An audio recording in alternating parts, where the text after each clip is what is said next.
Hello aspirants, I welcome you all at परचम classes. आज की क्लास में देखिए हम पॉलिटी के सेशंस में देखिए बीच में हमने पॉलिटी विद माइंड मैप्स की सीरीज शुरू की हुई थी। फिर हम सीपीओ के कुछ लाइव सेशंस हम लोगों ने देखे, सीएचएसएल के कुछ लाइव सेशंस हमने देखे जिसके अंदर हमने एमसीक्यू प्रैक्टिस की। और अभी जो है फिर से ही हम अपने पॉलिटी विद माइंड मैप्स पे आ रहे हैं, यानी जिसके अंदर एक ऐसा टॉपिक हम कर रहे हैं जो शब्द तो आप बहुत सुनते हो लेकिन उसके बारे में ज्ञान बहुत कम है। तो बेसिक स्ट्रक्चर डॉक्ट्राइन हमारा टॉपिक रहने वाला है। आधारभूत संरचना इसको हिंदी माध्यम के लोग कहेंगे। ठीक है, तो क्या होता है बेसिक स्ट्रक्चर डॉक्ट्राइन, कैसे ये इवॉल्व हुआ, कैसे इसका इवोल्यूशन हुआ, इसका कंप्लीट एक्सप्लेनेशन हम देखेंगे। आप चाहे यूपीएससी की तैयारी कर रहे हैं, आप एसएससी की तैयारी कर रहे हैं, आप सीडीएस असिस्टेंट कमांडेंट किसी की भी तैयारी कर रहे हैं, आपके लिए ये टॉपिक काफी इंपॉर्टेंट रहने वाला है। ठीक है, तो देखते हैं बेसिक स्ट्रक्चर डॉक्ट्राइन क्या होता है।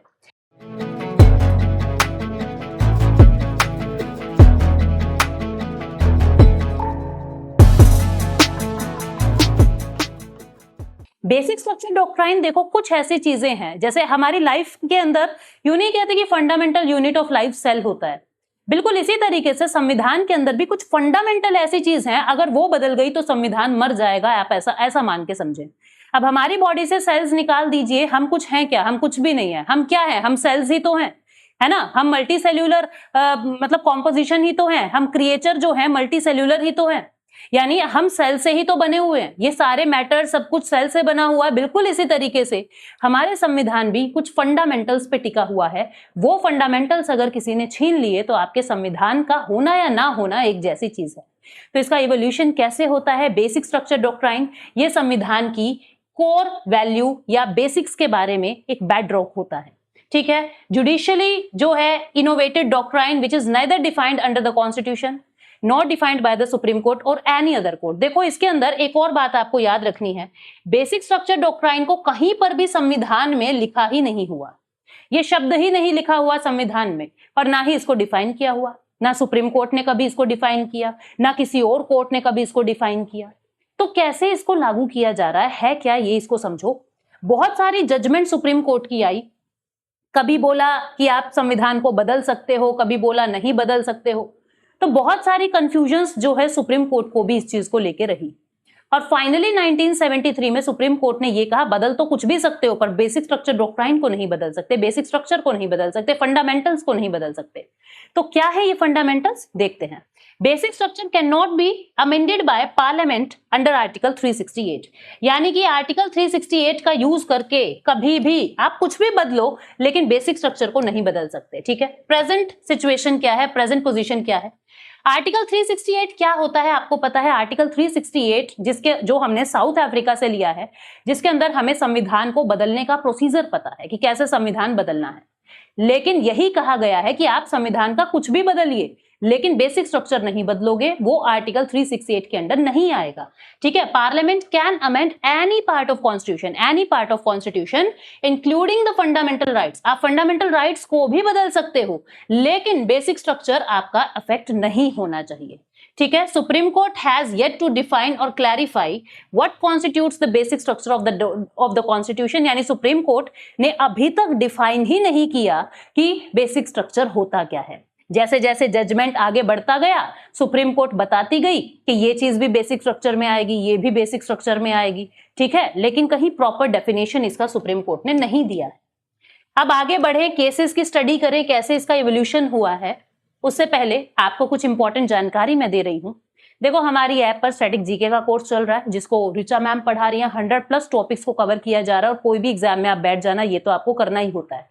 फिर हमारा एसएससी जनरल अवेयरनेस का कोर्स चल रहा है जिसके अंदर टियर 1 टियर 2 एसएससी सीजीएल के स्टूडेंट्स एनरोल कर सकते हैं। हिस्ट्री, इकोनॉमी, पॉलिटी, ज्योग्राफी सब कुछ इसके अंदर मिलेगा आपको, इंक्लूडिंग स्टैटिक जीके, लेकिन पूरा जो कोर्स है वो रिकॉर्डेड फॉर्मेट में मिलेगा। फिर जिसकी तैयारी हो गई है वो टेस्ट में एनरोल कर सकता है। 5500 क्वेश्चन 220 सेक्शनल टेस्ट के साथ सब्जेक्ट वाइज ब्रेकअप इसमें दिया हुआ है, टियर 1 टियर 2 दोनों के लेवल को ध्यान में रखते हुए। बाकी डिटेल आप लोग परचम ऐप पे जाके बाकी देख सकते हो और कौन कौन से कोर्सेज हैं। अब देखो क्या है, पहले तो ना आर्टिकल 13 को याद करो। 2 आर्टिकल की यहां लड़ाई रहेगी पूरे लेक्चर में। आर्टिकल 368 ये तो क्या कहता है, कॉन्स्टिट्यूशन अमेंड कैसे होगा, कॉन्स्टिट्यूशन अमेंड कैसे होगा। ठीक है, और आर्टिकल 13 क्या कहता है, नेगेटिव डेफिनेशन ऑफ लॉ। ये क्या कहता है, नेगेटिव डेफिनेशन ऑफ लॉ। यानी कि ये क्या बातें करता है कि लॉ क्या नहीं है, कानून क्या नहीं है, कानून क्या नहीं है, ये बात आर्टिकल 13 में लिखा हुआ है। और साथ ही जुडिशियल रिव्यू की ताकत भी आपका आर्टिकल 13 ही देता है। अब बहुत सारे स्टूडेंट्स को नहीं पता जुडिशियल रिव्यू क्या होता है।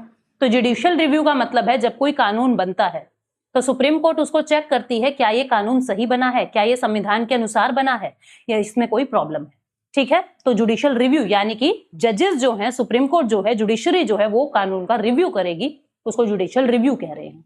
तो ये बात आपको दो आर्टिकल्स आपको याद रखने पड़ेंगे। अब कौन कौन से केस थे, सुप्रीम कोर्ट ने क्या क्या कहा। सबसे पहले केस आया 1951 में, क्योंकि 1950 में अपना संविधान लागू हुआ था। पहला जो अब संशोधन की प्रक्रिया जो आ रही है वो 1951 से आ रही है। तो शंकरी प्रसाद केस आता है 1951 में, और यहां पे ये कहा गया कि क्या फंडामेंटल राइट्स को संसद, अब सवाल देखो क्या उठा इस केस के अंदर। इस केस के अंदर सवाल था, क्या फंडामेंटल राइट्स को, मौलिक अधिकारों को आर्टिकल 368 से पार्लियामेंट अमेंड कर सकती है क्या, कर्टेल कर सकती है क्या, कम या ज्यादा कर सकती है क्या। ये बात गई सुप्रीम कोर्ट के अंदर।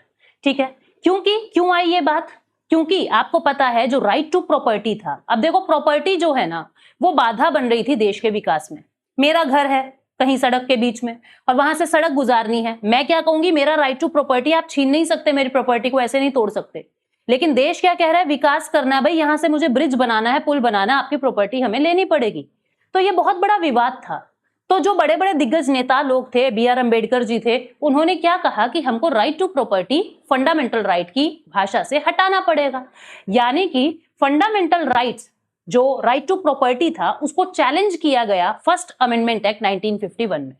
ठीक है, कि फंडामेंटल राइट टू प्रॉपर्टी होना चाहिए या नहीं होना चाहिए, क्योंकि ये देश के विकास में बाधा बन रहा था। सुप्रीम कोर्ट ने ये कहा, under article 368 parliament can amend fundamental right.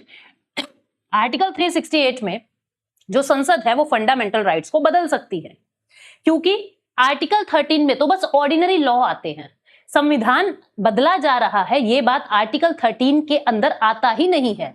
तो जज इसमें क्या ही बोलेगा, जुडिशियल रिव्यू से बाहर आएगा ये सारी चीजें, और आप फंडामेंटल राइट्स को अपनी मर्जी से कर्टेल कर सकते हैं, यानी छीन सकते हैं। ठीक है, आप छीन सकते हैं, ऐसा सुप्रीम कोर्ट ने कह दिया, क्योंकि आर्टिकल 13 के अनुसार आप इसको नल एंड वॉइड नहीं कह सकते। ऐसा शंकरी प्रसाद केस में सुप्रीम कोर्ट ने कहा कि राइट टू प्रॉपर्टी छीन लो, कोई दिक्कत नहीं है। फिर उसके बाद गोलकनाथ केस आता है 1967 का। गोलकनाथ केस के अंदर क्या कहा गया, एक 9th शेड्यूल के ऊपर लड़ाई हुई। ये 9th शेड्यूल क्या कहता है, 9th शेड्यूल एक तो लैंड रिफॉर्म्स की बातें करता है, और दूसरा 9th शेड्यूल ये कहता है जब कोई भी कानून 9th शेड्यूल के अंदर इंसर्ट कर दिया गया तो वो जुडिशियल रिव्यू से बाहर आएगा, यानी जुडिशरी जो है उसके ऊपर अपनी कमेंट्री नहीं कर सकती, जुडिशरी उसको चेक नहीं कर सकती कि वेदर इट इज करेक्ट और नॉट। अगर कोई भी चीज आपने 9th शेड्यूल में डाल दी तो जुडिशरी उसके ऊपर अपना जजमेंट नहीं दे सकती। तो यहाँ पे क्या है, 17th अमेंडमेंट 1964 आया, जिसने certain state laws 9th schedule के अंदर इंसर्ट किए और उसको चैलेंज किया। बहुत सारे राज्य के कानून थे, स्टेट के लॉज थे, जिसको 9th शेड्यूल में डाल दिया कि 9th शेड्यूल में डाल दिया तो अब हम सेफ हो गए और जुडिशरी कुछ नहीं कह सकती। अब इसको चैलेंज किया गया। तो सुप्रीम कोर्ट ने यह कहा, भाई ऐसे कोई नहीं है तुम कुछ भी करते रहोगे अपनी मर्जी से। जो फंडामेंटल राइट्स है ना, मतलब जो शंकरी प्रसाद में इन्होंने बात कही थी कि फंडामेंटल राइट को बदल सकते हो, वो तो आर्टिकल 13 के अंडर नहीं आएंगे। तो आप अपनी बात को अब सुप्रीम कोर्ट फिर से बदल रहा है। सुप्रीम कोर्ट ने कहा अब इस केस में, गोलकनाथ केस में, कि फंडामेंटल राइट्स जो हैं वो पार्लियामेंट कैन नॉट अब्रिज और take away any fundamental right. संसद किसी से भी कोई भी फंडामेंटल राइट छीन नहीं सकती, यानी जो पुरानी जजमेंट थी उससे मुकर गई सुप्रीम कोर्ट। ठीक है, constitutional amendment acts are laws under article 13। वहां क्या कहा था कि अगर संविधान बदलने का कोई कानून है वो आर्टिकल 13 में नहीं आएगा, और यहां पे क्या कह रहे हैं कि नहीं वो तो आर्टिकल 13 में आएगा और आप ये काम नहीं कर सकते, आप फंडामेंटल राइट कर्टेल नहीं कर सकते। तो ये बात गोलकनाथ केस में सुप्रीम कोर्ट ने कही। फिर पार्लियामेंट ने क्या रिएक्शन दिया, पार्लियामेंट ने देखा भाई सुप्रीम कोर्ट तो हमको रोक रही है, हम फंडामेंटल राइट्स के साथ छेड़छाड़ नहीं कर पा रहे, हम संविधान की बहुत सारी चीजें नहीं बदल पा रहे, तो संसद के हाथ में है कानून बनाने की ताकत। संसद ने कानून बनाया, किससे, किस केस से कानून बनाया, 24th अमेंडमेंट एक्ट 1971 से एक कानून बनाया संसद ने, और यह कहा कि इस कानून ने, इस अमेंडमेंट एक्ट ने आर्टिकल 13 और आर्टिकल 368 के अंदर कुछ बदलाव किए, कुछ अमेंडमेंट की और ये कहा कि आर्टिकल 368 के अकॉर्डिंग, आर्टिकल 368 के अकॉर्डिंग पार्लियामेंट किसी भी फंडामेंटल राइट को छीन सकती है। ठीक है, पार्लियामेंट किसी भी फंडामेंटल राइट को छीन सकती है और आर्टिकल 13 के अनुसार आप इसको नेगेटिव लॉ की परिभाषा में नहीं लोगे। ठीक है, ऐसा उन्होंने खुद ने ही संशोधन कर दिया संसद के अंदर, क्योंकि बहुमत तो था ही उस समय कांग्रेस का, तो बड़े प्यार से कोई भी संशोधन पास हो जाता था। तो 24th अमेंडमेंट एक्ट से ये कह दिया कि हम चाहे जो बदल सकते हैं, आप रोकने वाले कोई नहीं हो। तो अब सुप्रीम कोर्ट अपनी ईगो पे ले गई, बोले ये क्या बात हुई, तुम तो कुछ भी करोगे कल को। तो फिर आया सबसे judgement, landmark judgement case, that is Kesavananda Bharati case, जो 1973 का आता है। केशवानंद भारती केस के अंदर सुप्रीम कोर्ट ने क्या कहा कि मैं गोलकनाथ केस की बातों को भी ओवररूल करता हूं और तुम्हारा 24th अमेंडमेंट एक्ट जो तुम लेके आए हो 1971 का, उसको भी अपहेल्ड करता हूं, यानी उसको भी हम रोक रहे हैं यहीं पे, तुम अपना कानून अपने पास रखो। तो आप इस बात को अब ध्यान से सुनेंगे, केशवानंद भारती केस क्या कहता है। केशवानंद भारती केस में पहली बार सुप्रीम कोर्ट ने बेसिक स्ट्रक्चर डॉक्ट्राइन का यूज किया।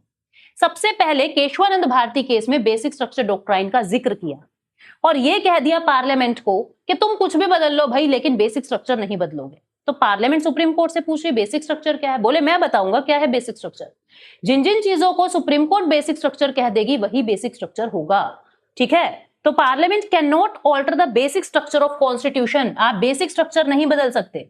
Parliament can not take away any fundamental right, ऐसा कोई भी मौलिक अधिकार आप नहीं ले सकते कोई भी कानून बदल के जिससे बेसिक स्ट्रक्चर डॉक्ट्राइन को नुकसान हो रहा हो। यानी पहली बार बीएसडी, बेसिक स्ट्रक्चर डॉक्ट्राइन की बात केशवानंद भारती केस में आई।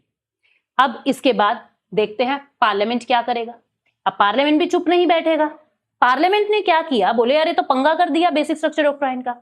इन्होंने क्या किया, इन्होंने 39th अमेंडमेंट 1975 का पास कर दिया और यह कहा कि अगर प्रधानमंत्री का और लोकसभा स्पीकर का कोई भी विवाद होता है, मतलब प्रधानमंत्री के इलेक्शन में और लोकसभा स्पीकर के इलेक्शन में कोई भी डिस्प्यूट हो रहे हैं, इन दो इलेक्शंस में कोई डिस्प्यूट हो रहे हैं, तो वो जुडिशरी की जुरिस्डिक्शन से बाहर आएगा, मतलब उसके ऊपर जजेस कुछ नहीं बोलेंगे। ऐसा कानून ये ले आए, मतलब ये कहीं ना कहीं बच रहे थे जुडिशरी हमारे कानूनों के ऊपर क्वेश्चंस ना उठा दे, तो ऐसे ऐसे कानून पास कर रहे थे।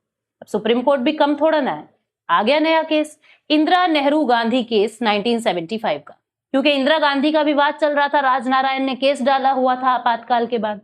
तो अब इंदिरा नेहरू गांधी केस आ गया 1975 में। सुप्रीम कोर्ट ने क्या कहा कि आपका ये 39th अमेंडमेंट एक्ट जो आप लेके आए हो ना, कि प्रधानमंत्री के इलेक्शंस के अंदर जो डिस्प्यूट है या लोकसभा स्पीकर के इलेक्शंस के अंदर जो डिस्प्यूट है, आप कह रहे हो कि कोर्ट उसके अंदर नहीं बोल सकती, तो हम इस बात को खारिज करते हैं। तो इंदिरा गांधी कह रही है भाई क्यों खारिज करते हो, बोले इसलिए खारिज करते हैं क्योंकि बेसिक स्ट्रक्चर के अगेंस्ट है और जुडिशियल रिव्यू जो है, आप क्या कह रहे हो कि जुडिशरी जो है रिव्यू नहीं करेगी इन चीजों को, लेकिन जुडिशियल रिव्यू तो बेसिक स्ट्रक्चर का हिस्सा है। तो इंदिरा गांधी ने कहा कहां लिखा है जुडिशियल रिव्यू बेसिक स्ट्रक्चर का हिस्सा है। बोले मैंने क्या कहा है जजमेंट में, केशवानंद भारती केस में, कि सुप्रीम कोर्ट बताएगा बेसिक स्ट्रक्चर क्या होता है और जुडिशियल रिव्यू जो है वो एक संविधान का आधार है, संविधान का फंडामेंटल है। तो जुडिशियल रिव्यू बेसिक स्ट्रक्चर का है और आप किसी भी प्रकार से हमारा जुडिशियल रिव्यू इन इलेक्शंस में नहीं छीन सकते। हम आपके 1975 के 39th अमेंडमेंट एक्ट को नल एंड वॉइड डिक्लेयर करते हैं। फिर उसके बाद आया अब पार्लियामेंट आ गई। सुप्रीम कोर्ट ने अपना जजमेंट सुनाया, अब पार्लियामेंट को गुस्सा आ रहा है। अब पार्लियामेंट ने अगले ही साल 42nd अमेंडमेंट एक्ट 1976 का पास कर दिया, जिसको आप मिनी कॉन्स्टिट्यूशन भी कहते हो। यहां क्या लिखा, आर्टिकल 368 को ही अमेंड कर दिया और यह कह दिया कि पार्लियामेंट के ऊपर कोई लिमिटेशन नहीं है, पार्लियामेंट के ऊपर कोई सीमाएं नहीं है और वो जो चाहे संविधान को बदल सकती हैं और जो भी बदलाव होंगे उनको कोर्ट क्वेश्चन नहीं कर सकती। देखो आप कितनी बड़ी मतलब ताकत दिखाई जा रही है। 42nd अमेंडमेंट एक्ट 1976 का पास किया और इसके अंदर सरकार क्या कह रही है, संसद क्या कह रही है कि आर्टिकल 368 के अकॉर्डिंग पार्लियामेंट की पावर किसी भी तरीके से लिमिटेड नहीं है, हम जो चाहे वो बदल सकते हैं और कोर्ट उस पर क्वेश्चन नहीं करेगा। अच्छा जी, अब सुप्रीम कोर्ट कम थोड़ा ना। मिनर्वा मिल केस आ गया 4 साल के बाद 1980 का। क्या कहा, ये जो ऊपर वाली ये बात तुमने कही ना, इसको हम नल एंड वॉइड डिक्लेयर कर रहे हैं। ये जो आपने अबव चेंजेस किए हैं ये इनवैलिड है, हम इसको इनवैलिडेट कर रहे हैं। और जुडिशियल रिव्यू फिर कह दिया सुप्रीम कोर्ट ने, भैया ये बेसिक स्ट्रक्चर है, आप ऐसा नहीं छीन सकते कि हम ये नहीं कर सकते, हम वो नहीं कर सकते, हम जुडिशियल रिव्यू करेंगे और तुम कुछ भी कर लो, हम तो करेंगे। फिर आता है विमन राव केस 1981 का, फिर सुप्रीम कोर्ट एक और केस ले आता है, कहता है कि भाई ठीक है, सुप्रीम कोर्ट जो है वो बेसिक स्ट्रक्चर डॉक्ट्राइन के साथ जुड़ा हुआ है, और ऐसी बात कह दी कि 1973 यानी 24 अप्रैल 1973, ये कौन सी डेट है, जिस दिन केशवानंद भारती केस का जजमेंट आया था। कहा इससे पहले के जितने भी कानून हैं, इससे पहले के जितने भी लॉज हैं, उनको हम कुछ नहीं कहेंगे, तुमने जो किया नहीं किया उनको हम कुछ नहीं कहेंगे, लेकिन इसके बाद वाले जितने भी कानून हैं वो सारे जुडिशियल रिव्यू के अंडर आएंगे। आप चाहे 9 शेड्यूल में डाल रहे हैं, आप चाहे कुछ भी कर रहे हैं, हम उनका जुडिशियल रिव्यू करेंगे, जितने भी कानून 1973 के बाद बने हैं। ठीक है, फिर उसके बाद एक और केस आता है, IR Coelho versus state of Tamil Nadu 2007 का। सुप्रीम कोर्ट ने यह कहा कि भाई ये आगे पीछे की बात को भी हम खत्म कर रहे हैं, अब 9th शेड्यूल के अंदर तुम चाहे कुछ डालो या ना डालो, हम हर चीज पे जुडिशियल रिव्यू करेंगे। पहले क्या कहा था कि 1973 से पहले की जो चीजें 9 शेड्यूल में चली गई उस पे जुडिशियल रिव्यू नहीं करेंगे, पर उसके बाद जो आपने बदलाव किए हैं उस पे जुडिशियल रिव्यू करेंगे। कब कहा था ये बात? ये 1981 में वुमेन राव केस में कह दिया था। लेकिन फिर IR कोहिलियो केस आता है 2007 का, जिसमें सुप्रीम कोर्ट ने ये कहा कि कोई डेट वेट नहीं है भाई, 9 शेड्यूल के अंदर जितनी भी चीजें हैं, और वो चाहे कभी भी है, हर चीज जुडिशियल रिव्यू के लिए ओपन है, because judicial review basic structure doctrine का हिस्सा है। ठीक है, तो ये सारी लड़ाइयां जो है वो सुप्रीम कोर्ट और संसद के बीच में बहुत लंबे समय तक चली है। फिर इन्होंने क्या किया, 99th कॉन्स्टिट्यूशनल अमेंडमेंट एक्ट लेके आते हैं। याद करो, NJAC मैंने पढ़ाया भी हुआ है, नेशनल जुडिशियल अपॉइंटमेंट कमीशन। तो क्या कहा कि इसके अंदर लॉ मंत्री बैठेंगे, इसके अंदर लीडर ऑफ ऑपोजिशन बैठेगा, इसके अंदर ये बैठेगा वो बैठेगा, यानी कि जुडिशरी के अंदर एग्जीक्यूटिव को घुसा रहे हैं। तो सुप्रीम कोर्ट फिर बोला आप नहीं कर सकते, क्योंकि इंडिपेंडेंस ऑफ जुडिशरी ये भी तो बेसिक स्ट्रक्चर डॉक्ट्राइन का हिस्सा है। और आप मंत्रियों के हाथ में पावर कैसे दे सकते हो जजेस को नियुक्त करने की? मंत्रियों के खिलाफ तो केस चलते हैं और वो ही अपने पसंद का जज नियुक्त करेगा, ऐसा कैसे चलेगा? तो 99th अमेंडमेंट एक्ट यानी NJAC को भी नल एंड वॉइड डिक्लेयर किया, और फिर से आज के दिन भी कॉलेजियम सिस्टम के थ्रू ही सुप्रीम कोर्ट के अंदर जजेस की नियुक्ति होती है। तो बेसिक स्ट्रक्चर डॉक्ट्राइन को फिर से जिंदा रखा यहां पर भी। अब अपने को यह समझना है भाई, ये तो किसी भी चीज को बेसिक स्ट्रक्चर डॉक्ट्राइन कह रहे हैं, अभी तक किन बातों को सुप्रीम कोर्ट ने बेसिक स्ट्रक्चर डॉक्ट्राइन कहा है? ठीक है, अभी तक कौन कौन सी ऐसी बातें हैं जो बेसिक स्ट्रक्चर डॉक्ट्राइन में आती हैं? Separation of power between legislature, executive and judiciary. तीनों जो ऑर्गन होते हैं सरकार के वो सेपरेट रहेंगे, लेजिस्लेचर, एग्जीक्यूटिव, जुडिशरी, ये बेसिक स्ट्रक्चर डॉक्ट्राइन का हिस्सा है। सॉवरन डेमोक्रेटिक रिपब्लिक नेचर जो है इंडियन पॉलिटी का, इससे कोई छेड़छाड़ नहीं करेगा। जो सेक्युलर कैरेक्टर है हमारे संविधान का, ये भी बेसिक स्ट्रक्चर है। संविधान सबसे सुप्रीम है, इस बात को भी कोई नहीं छेड़ सकता। हमारा जो फेडरल कैरेक्टर है, यानी कि सेंटर और स्टेट जो पावर्स बटी हुई है, फेडरल कैरेक्टर जो है भारत के संविधान का, उससे कोई छेड़छाड़ नहीं कर सकता। Unity and integrity of Nations, इससे कोई छेड़छाड़ नहीं कर सकता।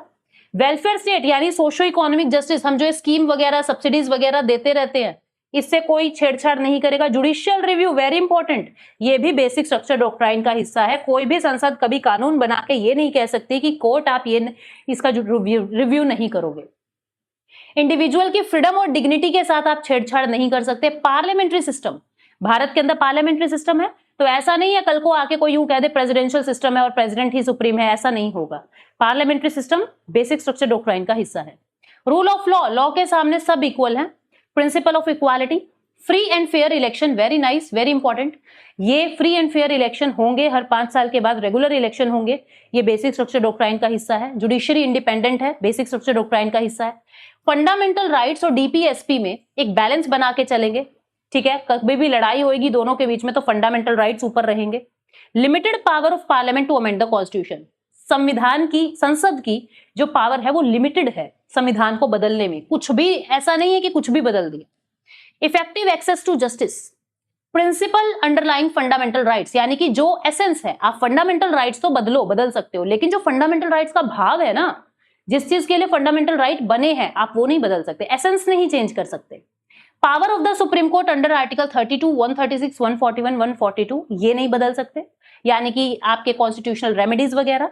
Power of high court under article 226, 227 यानी रिट की ताकत नहीं बदली जा सकती। ये कुछ आज तक बेसिक स्ट्रक्चर डॉक्ट्राइन की बातें जो है वो सुप्रीम कोर्ट ने कही हुई है। आगे चीजें और ऐड होती रहेंगी बीएसडी के अंदर। अब ये सवाल आपको कमेंट सेक्शन में बताना है, इसका आंसर क्या होगा। बहुत आसानी से आप इस सवाल को अब कर सकते हो, ये यूपीएससी में आया हुआ सवाल है। Basic structure doctrine with regard to constitution of India relates to, किससे जुड़ा हुआ है ये? The power of judicial review, the judgement in Kesavananda Bharati case, the constituents on article 368 of constitution of India, the judgement of Golaknath case. अब तुम यूं देखो, judicial review को लेकर ताकत लड़ाई हुई, बार बार सुप्रीम कोर्ट कह रहा है जुडिशियल रिव्यू नहीं ले सकते। केशवानंद भारती का भी हमने डिस्कशन किया, आर्टिकल 368 का भी, और गोलकनाथ केस का भी डिस्कशन किया। ठीक है, तो बाकी आप क्वेश्चन को पढ़ें ध्यान से, और फिर ये कोड्स जो दिए हुए हैं इसके अकॉर्डिंग आपको कमेंट सेक्शन में कमेंट करना है, और उम्मीद करती हूँ बिल्कुल सही कमेंट आप करोगे। So thank you so much, take care, bye bye. अगले टॉपिक में अगले सेशन में मिलेंगे। Thank you so much, take care, bye bye.